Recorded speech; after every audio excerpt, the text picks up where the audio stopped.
introduction.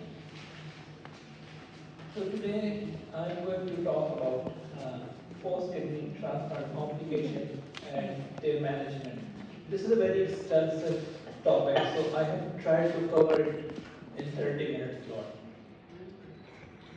So these are disclosures. I've been associated with these institutes in some part relevant to transplant.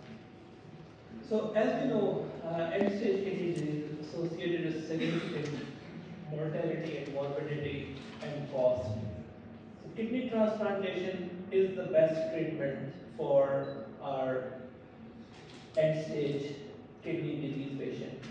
It improved patient survival, quality of life compared to remaining on dialysis. So in recent decades, allograft survival has improved significantly. 1 year graft survival has now reached around 93% for first time kidney transplant recipient. This is data from US centers.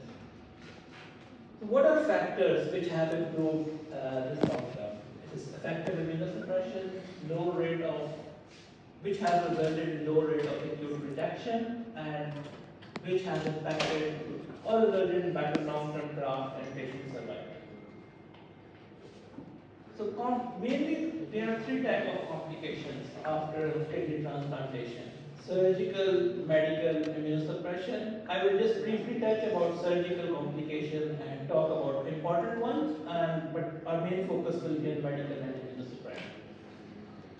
So these are a risk of 5 to 10%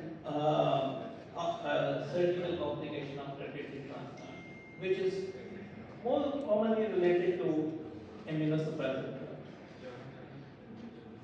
Surgical complications are the main cause of early graft loss, as we have overcome acute rejection and other issues with effective immunosuppression.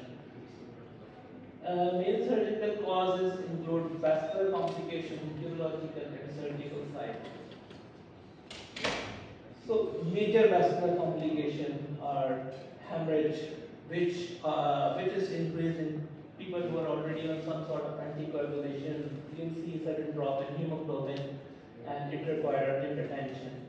Renal artery thrombosis and renal vein thrombosis, these are two catastrophic complications after kidney transplantation. And most of the time, we are not able to save the graft and end up doing nephrectomy. Another important complication from surgical perspective is urine leak. The incidence of urine leak is around 2 to 10%. Site of leak is often ureteric anastomosis, but sometimes it can be from bladder or renal calluses. Most commonly, it is due to anastomotic failure or ureteric ischemia. Shorter ureteric length and limited cystostomy decreases the incidence of urine leak. How we diagnose it?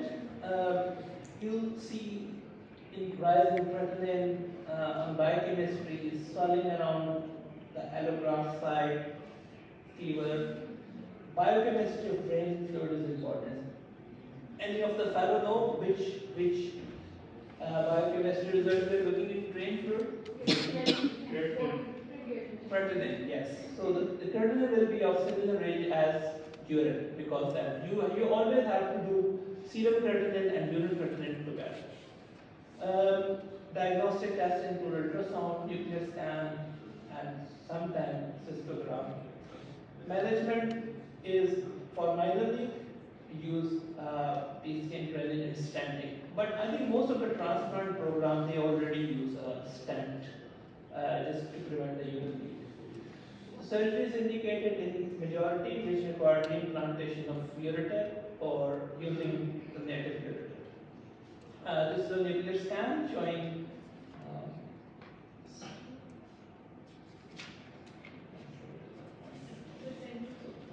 so there's a leak here. This is not a very good scan.